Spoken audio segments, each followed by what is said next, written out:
verðmæti bíls rýrnar samkvæmt formúlunni y jafnt og 2.500.000 sinnum 0,75 í veldinu x.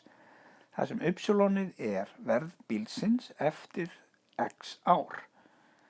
X-ið er sem sagt árin sem bílinn í eigu viðkomandi og y-ið er verðmæti bílsins eftir þetta mörg ár. Nú, hann spyr hérna, eftir hve mörg ár verður verðgildi bílsins komin niður fyrir 100.000 krónur.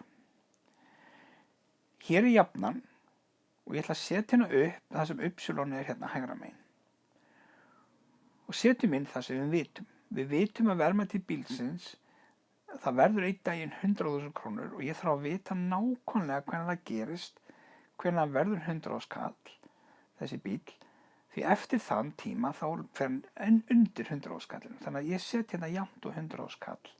Hvenær verður bílinn að verðmætinu 100.000 krónur? Ég er þar þá að losna núna við 2.500.000 og 0,75 til að geta fundið út x-ið eða hversu mörg ár það eru sem þurfa að líða. Byrjum að losna við 2.500.000. Það er verið að margfalda hérna, þannig að ég ger akkurat öfugt. Ég deili með 2.500.000 og geri það þá náttúrulega báðum megin.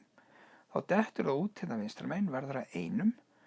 Eftir stendur 0,75 í veldinu x er jafnt og 100.000 deilt með 2.500.000 sem er þá jafnt og 0,04. Nú, óþekkta stærðin er veldið, þannig að ég þarf að taka lógarithman af hérna vinstra megin til þess að koma veldinu niður. Þannig að það komi hérna fyrir framan 0,75. Og ef ég tek lógarithman hérna vinstra megin í jöfnu þá var náttúrulega verið að gera það sama hérna hægra megin. Þannig að jafnan lítur það út hérna vinstra megin. X-ið, veldið, er þá komið fyrir framan lógarithman af 0,75 en hinum megin stendur þá lógarithmin af 0,04. Ég þarf þá að losna núna við lógarithman af 0,75 frá x-inu, þannig að hér er margföldun, þannig að ég deili þá með log af 0,75 og gera það náttúrulega báðum megin.